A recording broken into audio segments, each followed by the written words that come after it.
If you're a Pittsburgh baseball fan, then this is the podcast for you. Make your way down, grab a beverage, and get ready to talk Pirates with myself, Craig Toth, and Scott Jackson, two of the biggest fans you'll ever meet. This is Bucs in the Basement. Now I see the changes in this town. They change, they say one thing, but then the next day it's different. They change, but they don't know what they want. All they do is change. Going left, going right, travel day, travel night. That's where we'll go. No excuses, no goodbyes, no one cries, no one lies. We'll never know.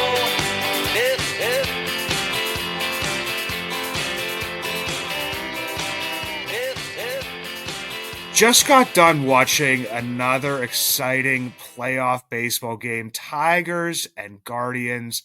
Yes, this is a Pirates podcast, but obvious if we're Pirates fans, I mean, most of the people that are doing podcasts, most of the people that are this invested and involved in the Pirates are baseball fans in general. I love watching great baseball. These playoffs have been nothing but great baseball. I'm a little bit jealous in some ways, but I also do get excited for those fan bases. Scott, I know you've been watching it as well. How you doing, brother? And what's your thoughts on these playoff games and the playoffs in general so far? Well, I'm trying to put myself in their shoes and imagine what PNC Park would look like if O'Neal Cruz hit a game-winning grand slam to advance like Francisco Lindor did, and how nuts PNC Park would go. And hopefully, someday in the near future, we will get to feel that energy because these games, this whole playoff has been electric and great underdog story, except for the Mets. Nobody can ever call them an underdog when they're spending that kind of money. But to see teams like the Tigers and the Guardians, the Royals are putting up a fight. There's hope for teams that are in similar situations as the Pirates find themselves.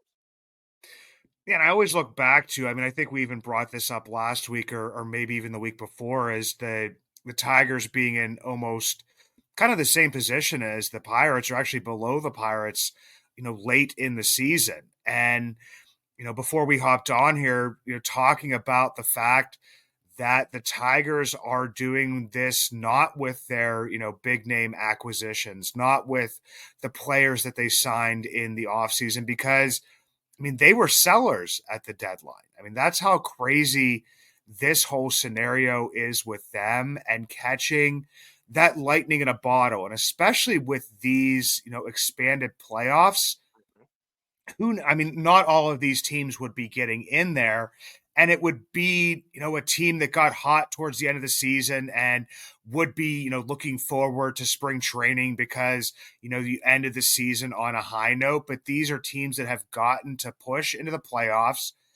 I mean, winning begets winning. Teams that start hitting well, hitting is contagious. I mean, all of these things that are said in, somewhat tongue in cheek to a degree, they are built on a little bit of fact. Because when teams do hit those hot streaks, it's like a story. It's like, a fable or a myth. It's like all these things are rooted in at least somewhat fact to a degree. They kind of get twisted throughout history. It's like a game of telephone or whatever it would be with your friends. But yeah, I mean, some of this is that, even with the Mets weren't playing great baseball, and a giant purple grimace comes out and throws a baseball, and next thing you know, they have theme songs and catchphrases, and they're celebrating with grimace. So I mean, this is stuff that, I mean, unfortunately, as a medium, small market, small revenue, medium revenue type team, it's the types of things that you have to wish for. And I think that's where some of the envy for me comes in, is that, I mean, a team like the Guardians and a team like the Tigers and the Royals to a certain degree, those are the teams that we are kind of modeled after. And if something's going to happen, it's almost like that has to happen for us. Yeah, well, we can only hope that the Cincinnati Reds become historically bad like the White Sox and maybe give us a little advantage like those teams. But you just have to make it to the dance because any team can get hot. I was thinking this week, we had talked before about how this season felt disappointing because the Pirates finished on the downslide, whereas last year they finished on an upswing. Imagine if that team last year would have stayed close. You just got to hang in there. And if they would have been able to make one of those playoff spots, those expanded playoff spots, with the way Oviedo was pitching and Keller was kind of doing okay at the end there. Maybe that's a team like like the Tigers could have got hot and made a little bit of a run, even though they didn't have a great beginning of the year. But to your point, you just have to hang close. Think of the Nationals, the year that they won the World Series. I remember people had them counted out early. So it's a long series, long season. It's a marathon. You got to survive the marathon to make it to the sprint, and you got to get hot at the right time. And good news for Pirates fans. Something that is very important for getting hot in the playoffs is pitching, and that's something that the Pirates have as a very key building block for the future. And so they're dangerous. Just like I think it was John Smoltz that said it earlier in the season when the Pirates were still in it. And nobody wants to face Skeens, Jones, Keller, in a short series. And so if they just make it to the dance, any team can get hot. Yeah, and I was thinking about this beforehand, and we did talk about it because I work it out in my brain because I mean it kind of has become like a cry for Pirates fans that they want to see, or at least I've read, certain Pirates fans. I don't want to speak for everybody. It's like, okay, well, if the big market teams, continue to win, then frustration will grow, and that's where change will be enacted, for these smaller market, lower revenue teams. And that's when like a salary cap will come in. That's when a salary floor will come in.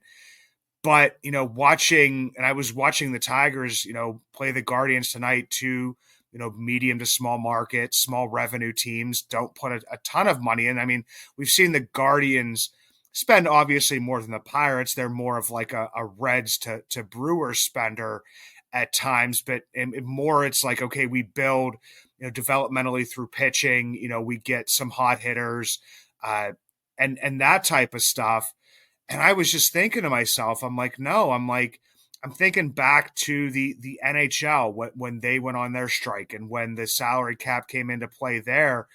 It was teams like, the Toronto Maple Leafs, the Rangers, the teams that were spending a ton of money, basically saying, why are we spending all this money, to not eventually win it, to not get all of this extra revenue, from winning the World Series or winning playoff series. I mean, you're seeing it with like a team, like Houston. I mean, Houston has been in the playoffs a decent amount of times here, but I mean, it hasn't made a ton of deep runs. I mean, a lot of those are, one and done type things, and you're getting knocked off and knocked out by these teams with these minuscule payrolls. And it's basically saying, so why are we funding your playoff runs? Why are we funding your success? And it's not even at that point in time, it's not even great success. We're funding your 80 some wins to squeak into the playoffs while we're spending all of this money to win, 90 some games, 100 games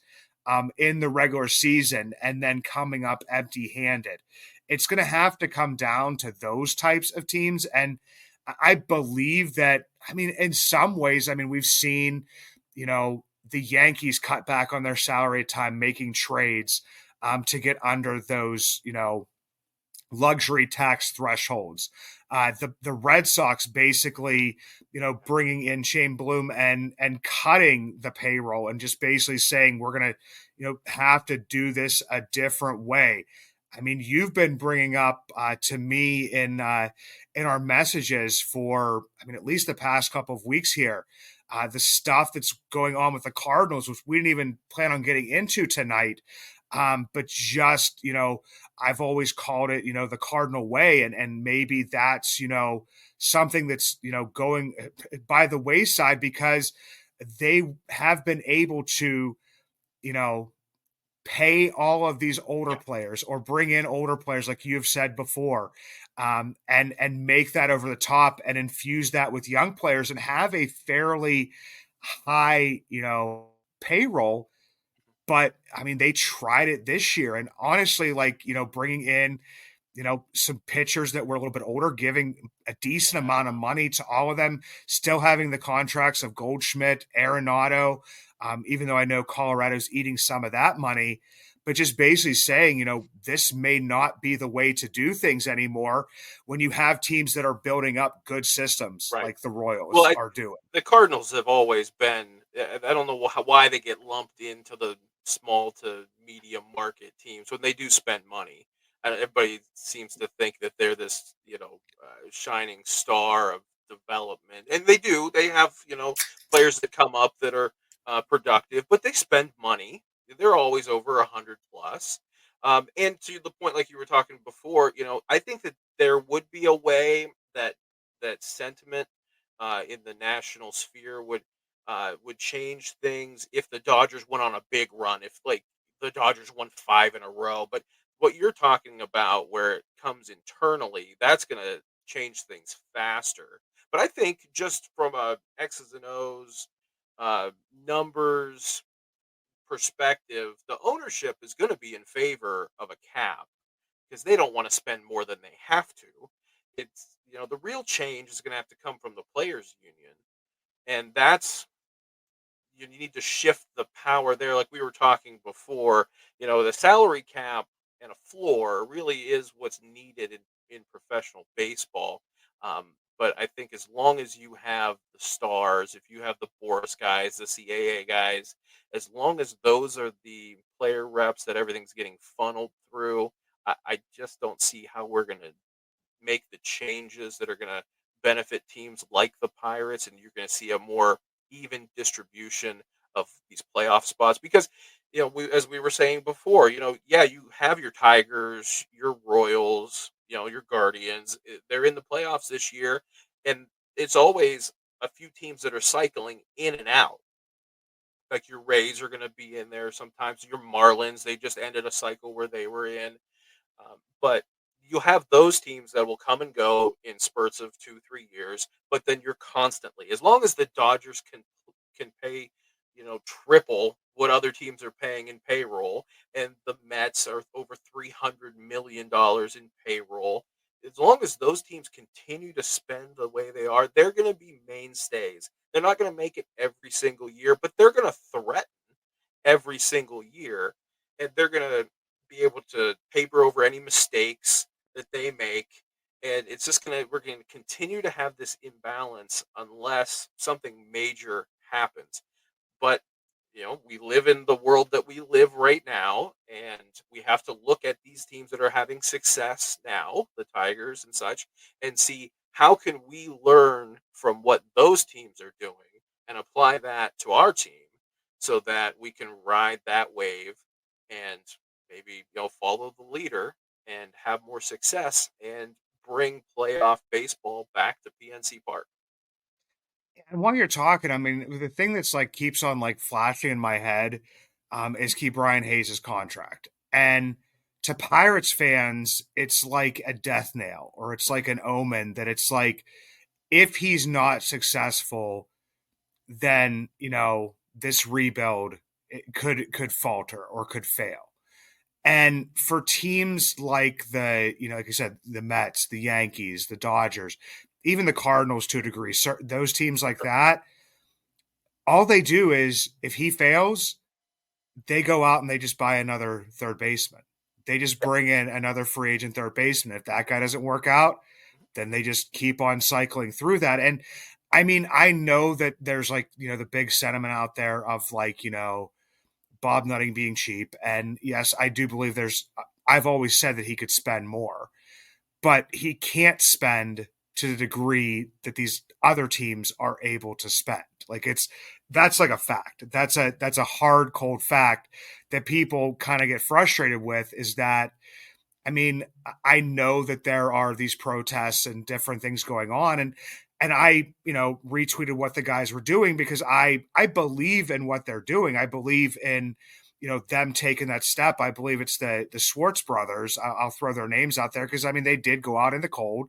They did go out in like a Yeah. rainy or whatever it was and marched and I commend them for that, Mhm. but I don't. I'm also of the belief that if Nutting sells the team, then you will get Nutting 2.0 that Right. will come in and run the team to a similar degree. I believe that there will be some more spending right off the bat.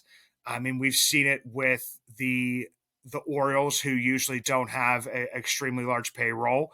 A new ownership comes in, and they start, going out and trying to get free agents or trading for players that have larger salaries and different stuff. You see, the Royals going out and spending, over the past couple of years. But I mean, talking to Orioles fans that I know personally, they know that at some point in time, this spending is going to come home to roost because they're going to have all of these players that are going to be up for arbitration, that are going to be up for extensions at the same time, and they're going to have to be picking and choosing, who to extend instead of being like the Dodgers. They can basically be like, okay, well, we traded for Mookie Betts, but then now we're going to give him this giant extension. We're going to go out and get Freddie Freeman, and then we're also going to go get we're going to go get Otani, but then everybody's thinking, well, then you're not going to get Yamamoto because you've already spent all this money. But it's like, you know what? We have unlimited amount of money, Right. so we're going to go get Yamamoto too. That they were Massive out money of, thing. Yeah. those types of deals and stuff like that. So, I mean, to me, it's baseball itself, but then it's also, you know, there's that you have that you have to thread that eye of the needle. It's like ever so thin that you can't really make, a ton of those mistakes on who you're signing. But I mean, everybody likes to look back to, 13 through 15, and it's not like we didn't make, or I should say the Pirates didn't make mistakes there. I Jose mean, Tabata. Jose Tabata, I mean, Gregory Polanco, um, even, even though even Liriano on giving his, extension at that point in time, I mean, that was towards the end of what we didn't know was the death rattle of our window. It was closing. Um, but those ones, didn't really work out for the Pirates. And there was only, McCutcheon that was like, kind of one of the bigger extensions, that worked out for the team. So, I mean, you can overcome those. I'm not saying you can't, but it's just like looking at it and saying, I mean, you have to be almost almost perfect Mhm. in these types of scenarios to get to where you want to be and be in the position of the Tigers right now, who haven't won anything yet, but in the position to be competitive, or the Royals, back in like 2015 and 16. Well, you don't get in the position to buy a baseball team by being a bad business person. So that's another thing that, well, hey, Mark Cuban, come buy the Pirates, and then you can throw millions and millions of dollars of your own money into the team so it can win. I just don't see successful business people throwing millions of dollars of their own personal money into a business venture that's not going to return that. And so you're right when you say a Bob Nutting 2.0, things might get a little bit better, and you might have a guy who's willing to take a little more risk.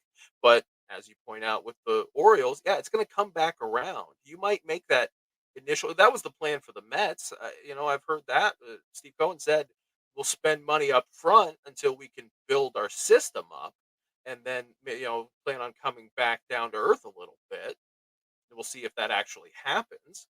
But yeah, so you might have a new owner that comes in and maybe spends some money the first couple of years. And we've gone through cycles with that with the Pirates, where they decide, okay, we're going to spend some money in free agency. You go pick up Kenny Lofton and Reggie Sanders and Matt Stairs in an off season, or you go get a Jeremy Burnitz or something like that, and you spend some money, and you think, oh yeah, okay, this is really going to work out, and then it falls on its face again, and you end up back in the same spot that you were. I know that over the next few weeks, so I'm sure we'll be talking about available free agents and playing the what if game. But in a perfect world, the Pirates would go out and get a cornerstone first baseman to a 5 or 6 year contract. But you and I both know that that's not going to happen because of the risk that's involved there. What if you have a situation with, where he blows out his Achilles or a knee or something like that, and you're paying a guy $15 million a year that is really going to be a cornerstone of your lineup, and he gets hurt for an entire year, and then you got to play the game they played with O'Neal Cruz this year, where they have to manage his workload and watch, as he's coming back, and so you're essentially losing a year plus, and that's not gonna that's not gonna stand for any kind of ownership in this kind of market. So it's going to have to come down to a more even playing field. And I think that in the future, the key also that we haven't mentioned with this level playing field is going to be if Major League Baseball, with the death of regional sports networks, if they can, under one roof, bring all of the TV rights and more evenly distribute that money and manage that money, because that's something that the NFL has the benefit of, because you don't have regional NFL stations. It's all under one umbrella, and they can more evenly distribute the money. So you have teams like the Dodgers who have huge TV deals that's able to float these huge payrolls, where the Pirates, while they're a well performing regional network, don't have the money coming in that can support the payrolls. Yeah, and that's the crazy thing is I don't know if anybody's ever looked at the Pirates like TV ratings. Hmm. Pirates get good ratings. They do.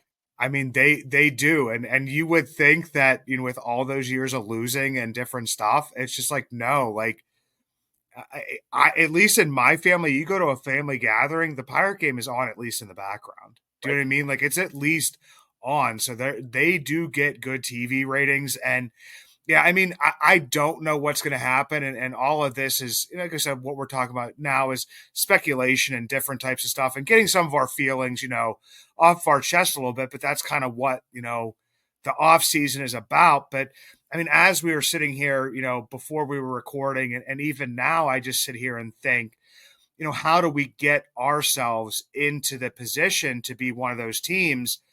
And I mean, it kind of does start with the offseason. I mean, the Pirates are going to have, a little bit of money coming off the books, but I mean, we're also going to have some money coming onto the books. I mean, Mitch Keller is getting a little bit of a bump, in his salary for next year because he signed that extension. We had Mitch Keller on the absolute cheap, this year at around $5 million, going up to $15 million next year, which even at $15 million on the market, Hmm. is not a lot for, a 3 to 5 in the rotation or one of your five. Who's going to hit the That's ball every 5 days and give you the yeah. innings? And yeah. But for the Pirates, I mean, that is a large chunk of change. That's why I kind of, even said, even when Aroldis Chapman was performing well, was it worth giving him $10.5 million to, provide you with, you know, reliever innings? Do you know what I mean? Like, it's just, was it worth that type of money? Was the return on investment, kind of going to be enough? I believe with Keller that by baseball standards, it's absolutely going to be enough. By Pirate standards, I don't know because we need players to overperform, their salaries. I mean, obviously, it is a benefit to the Pirates to have, a Paul Skeens who's going to be making like, league minimum, a Jared Jones who's going to be making the league minimum, Bailey Falter just hitting arbitration this year at like $2.8 million is the estimate right now. Luis Ortiz, not making a ton of money. So that stuff kind of helps it balance itself out. I mean, but right now, I mean, you're losing, looking at the free agents here. Let's just go to that first before we Yeah. get to arbitration and talk about money. Jalen Beeks, gone already. And the Rockies have have Luis Peralta for the next 6 years if they want. And that, like I talked to you about this, and I had to bring it up again. It just frustrates me. You guys are going to hear it again when the Altoona Curve season recap comes off. It's just a frustrating trade to me. It just not that, and I had even told you this, Scott, and we agreed on it. Is that it's not that you know Luis Peralta was going to be like you knew he was going to be good, or he was going to be, what Bubba Chandler or Thomas Harris, but he was a good reliever in Double A, and we were struggling in the bullpen, and you give him up for a guy that is already out the door. But Yeah, you go and get a rental, and you still end up with a losing record. It yeah, it just seems like a lost opportunity, especially for a franchise that values service time so much and having control of young arms for as long as possible to give up a guy that has some, opportunity, some upside for a guy who gave us a few months of wishy-washy pitching, and now he's gone for nothing. yeah, yeah, and like I said, we were talking about before, for a guy that is so patient, like Charrington, to just make some of these like what I feel like are just haphazard moves that are just like very impulsive moves. For a guy that sits there and says, we're going to let Rowdy get, God knows how many plate appearances through the first couple months of the season because he's eventually going to work it out, to then just pull a trigger on a player and just basically say, okay, yeah, we're going to trade him off. We're going to bring this guy in. It's very weird to me. Number two on the free agent, Ryan Baraki. Didn't had a great season or end of the season last year, injured most of the season this year. I mean, he's one of those waiver wire guys. Dennis Santana is the new king on the block, or whatever you want to call king of the hill. And Ryan Baraki, didn't get to see that much of him this year. And it's not like the Pirates. I mean, other than Andrew McCutchen, who wants to come back, that when a guy becomes a free agent, the Pirates are, you know, not the first one knocking on their door to bring them back. Right, I'm not sweating either of those guys. The bullpen is the arms are so easy to replenish, and they're hit or miss. You can just as easily pick up a waiver wire guy like Dennis Santana to give you production as going out and signing a free agent that's going to make a lot more money. So the bullpen, yeah, they're going to get replaced and probably on the cheap, and it may work out. But yeah, I'm not going to sweat either one of those guys. I wish Baraki could have stayed healthy this past year and shown us what he can really do. But maybe because of that, there's an opportunity to bring him back and give it another shot. But yeah, if they don't, I don't think it's a big loss. Not losing much sleep over it. No, The one I'm not losing sleep over Aroldis Chapman becoming a free agent. good for I him. honest I mean, here's the thing is he's going to get paid around the same of what he got paid. He set his own market now. The Pirates helped him set that market. Didn't have a completely dominant season, but was dominant enough during the parts of the season that there will be teams out there, that will give him another shot next year, and the salary will be near the same. And this is like I said, my head it's just kind of spinning to a degree.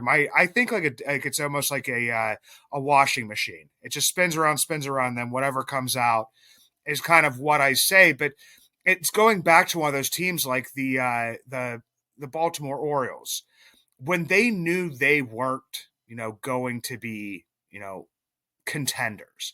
And they were still in it at the period of time a couple years ago. And they was it Trey Mancini, and they traded a couple other players to try to get some stuff back because they knew they weren't going to be in it.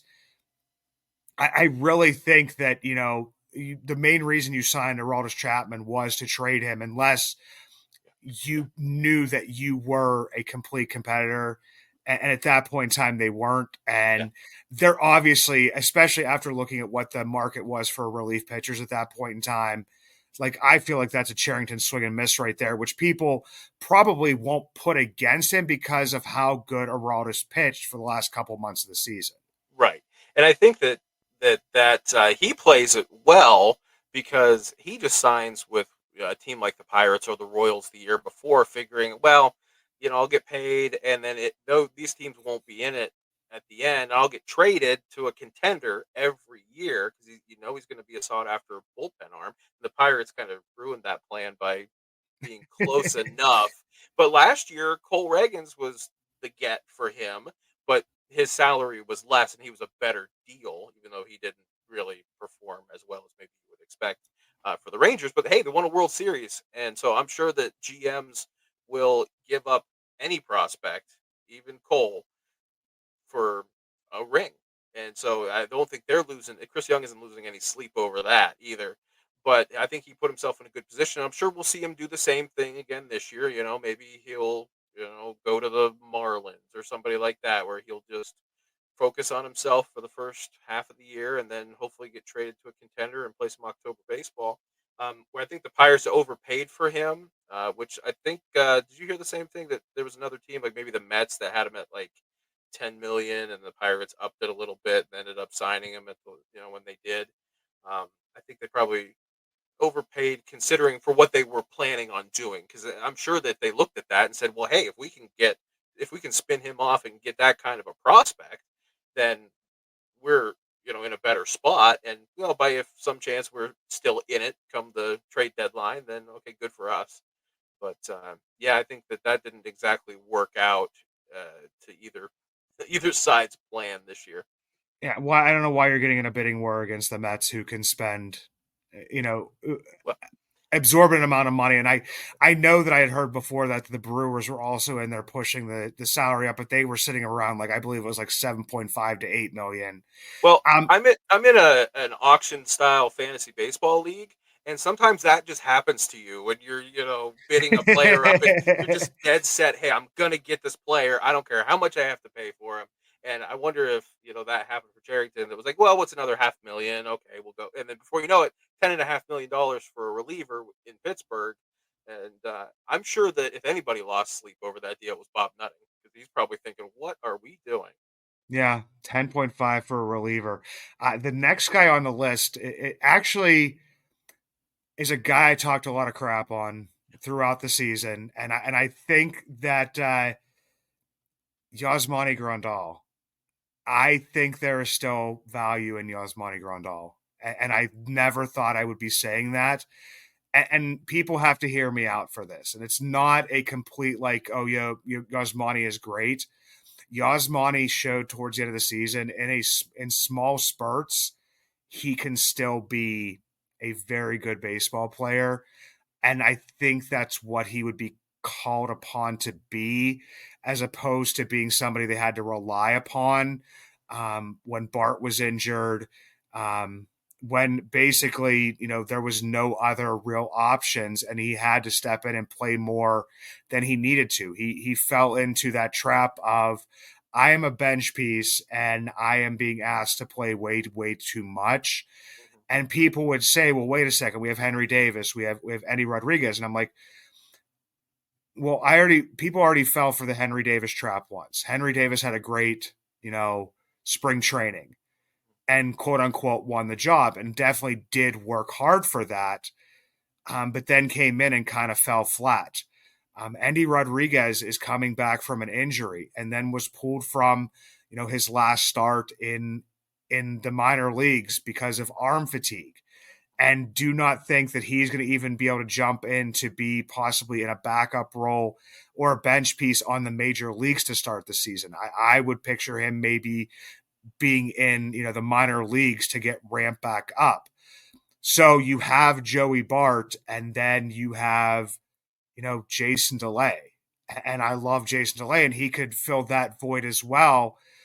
But I also think that the pitching staff kind of liked Yasmani Grandal for all of his faults and little things that he does wrong. He's never going to throw anybody out, which doesn't help some of our pitchers because they also are slow to the plate and will cause, a lot of that different stuff to happen.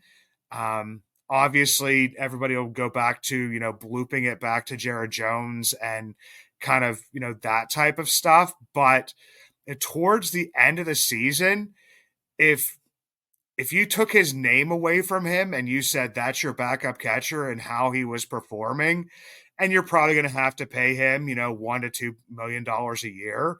would you have that person as your backup catcher? And I would say absolutely every single time. Yeah, yeah. I think there's a lot to be said about. I know that they say that Pittsburgh wants to be have a defensive first catcher in the room. I mean, I guess in a perfect world, maybe you'd have a coach that can help handle the pitchers in a better way. But I think that for as much hate as you said Grandal got this year, look back to when Austin Hedges was here. He's getting the last laugh because he won a World Series last year, and he's still in the playoffs this year with Cleveland. So there's something to be said for value for those kind of catchers that can't hit their way out of a wet paper bag, which applies more to Hedges than it does Grandal, especially towards the end there when we saw him have a little bit of power. But I think that again, this is something that I bring up when we talk about the Steelers and the way things get handled in the locker room. I think that so much in professional sports happens outside of the view of the observer as a fan. We don't know what happened. I'm sure that Grandal was probably one of the first guys to come in the morning to look at film, to analyze, to game plan. Those things don't show up when you're turning on Sportsnet Pittsburgh at 6:30 and you're just watching the game. You're not seeing all of that goes into the preparation and how much that helps young pitchers. And that's something that I think that to a degree, as much as we love to, armchair quarterback a lot of this stuff, and it's fun to do and it's great, but the guys that are actually in the room that can see the work that's being put in, I think they deserve a little bit of benefit of the doubt when they see that kind of thing. And that's to your point, why a catcher like Grandal or Hedges or whoever steps into that role, you would hope that Joey Bart has had um, enough seasoning in the major leagues that he can maybe start to take some of that game planning role. But that's the importance that we see with those kind of catchers. And I think that it's important for every team that aspires to get the most out of their young pitching to have a player like that has experience, but needs to perform a little bit on the field too. Yeah. And it wouldn't have to be Grandal. I just think that I like the comfortability he has, with the pitchers and with the team. And you mentioned the game planning piece because that's one thing I've heard, at least about him this season, is that he comes up and he is in that room and you look at it when Skeens' stuff isn't working and he starts going to other pitches and different stuff. Hmm. I mean, a lot of the things are, Grandal. I mean, it works sometimes, it doesn't work sometimes because we could remember, with Mitch Keller's cutter, like Grandal wanted to see that pitch work because he knew how good it could be. It, wasn't executed as well all the time. But I mean, he would just keep throwing it down there, especially, in spring training. I can remember a game where he just basically wanted to see Mitch just throw that cutter like 5 or 6 times in a row because he knows it's a pitch that can work. Everybody wants to see him ditch it, but I think that like thinking like at least outside the box or maybe in the box because that's where Grandal's behind there, but is thinking if we can make that type of pitch work, what type of pitcher he could be. And then one more free agent, quote unquote quasi free agent at this point in time. Uh, it's Andrew McCutchen. Yeah. And I know everybody wanted Ben Cherington to say, yes, we're bringing Andrew back. Well, guess what, guys? That's not how baseball works, and this is free agency. He can't say, yes, we're bringing him back because Andrew has basically the right to go to any team he wants to go to. I wouldn't know if there would be some sort of collusion type of thing with that. I'm not like speculating or whatever, but I know that at least until the Pirates would have the first rights to him as, him playing on their team or whatever. But I don't think that you can even talk to agents or do anything at this point in time. So him saying if he's coming back, all he can say is, I hope he comes back. Our hope is that he comes back. Do you know what I mean? So like that was, I mean, you're picking apart. There's a lot of other stuff you could have picked apart in that press conference that was had, but that is not one of them. If Andrew wants to be back, Andrew will be back because Bob Nutting will want him back. So that one right there is just more, hey, Andrew, take a little bit of time off here. see how your body heals after the season. Are you able to ramp back up and give it a go? If you feel like you can play, we'll get you on the field. I think that the lack of fanfare for the end of the season really indicates that he will be back because you can't just let Kutch go out the way that this season ended. He deserves the Adam Wainwright farewell tour that we saw the Cardinals give him. And so I think that it'll be, like you said, rest up. He's, he just, turned 38 today, right? Yeah. Today's birthday. Yeah. So it's probably tough for a guy that I'm the same age. So I'm sure that after a whole summer of that kind of physicality, he probably isn't excited in September about re-signing exactly then while the season is still going on. And like you said, Bob Nutting has already said, as long as he wants to be a Pirate, he'll be a Pirate. We're not going to let him finish somewhere else. So go enjoy Christmas with your family. Maybe we'll talk in the new year.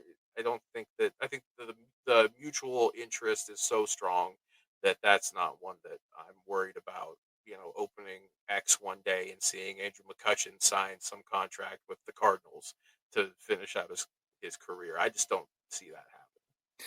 Yeah, I mean, like I said, if he wants to be back, he'll be back. And yeah, we're winding down here. We're probably gonna have to push off arbitration for you guys to have to come back, next week. We talked about the free agents, talked a lot about baseball, but like I said, off season is a long period of time. But we would be remiss if we did not talk about the Batman. He is Batman. To me, Michael Keaton is Batman. Yes, Christian Bale, I love all of those movies. I would put him second, but that was a completely different franchise, completely different run. Michael Keaton is Batman, and Michael Keaton is Pittsburgh. Like, Yes. he represents, and we were talking about this beforehand, and we talked a little bit about it in messages and stuff.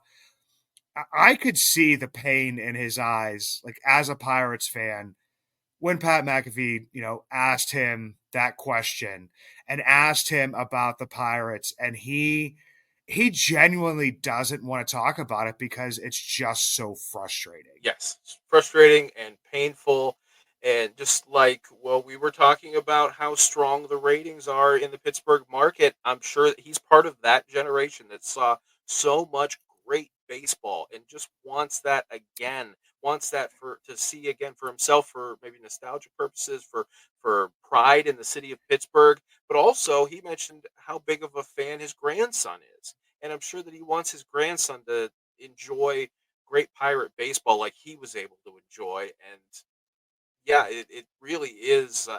I've always known him to be a Pirates fan, back to Three Rivers and all that stuff. And I knew he was from Pittsburgh. I'm not from Pittsburgh, but I'm from farther north.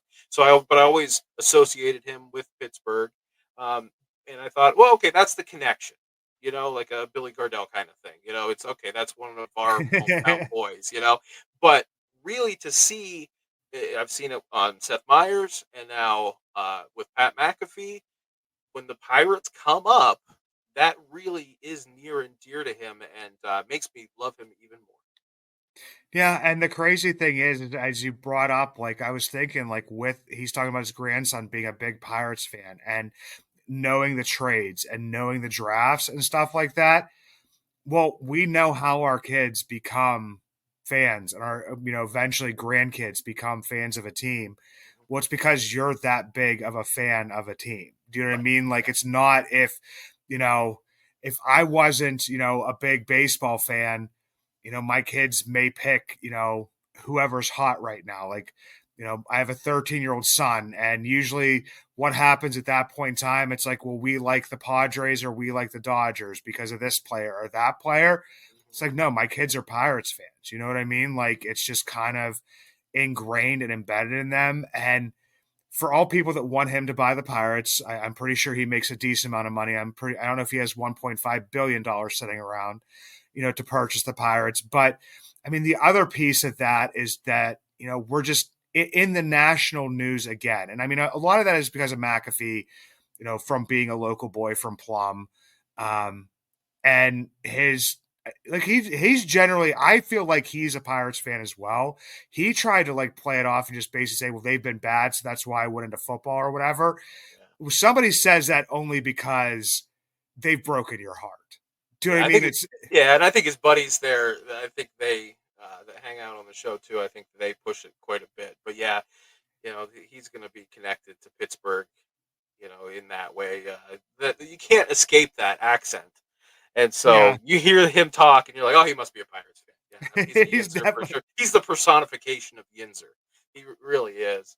But yeah, to see at least this is a more positive, I think, representation of the Pirates in the national media to show using a beloved pop culture icon, the Batman, as you mentioned, and to show that there is a passionate fan base that is hungry for good baseball, winning baseball in Pittsburgh, and he speaks for all.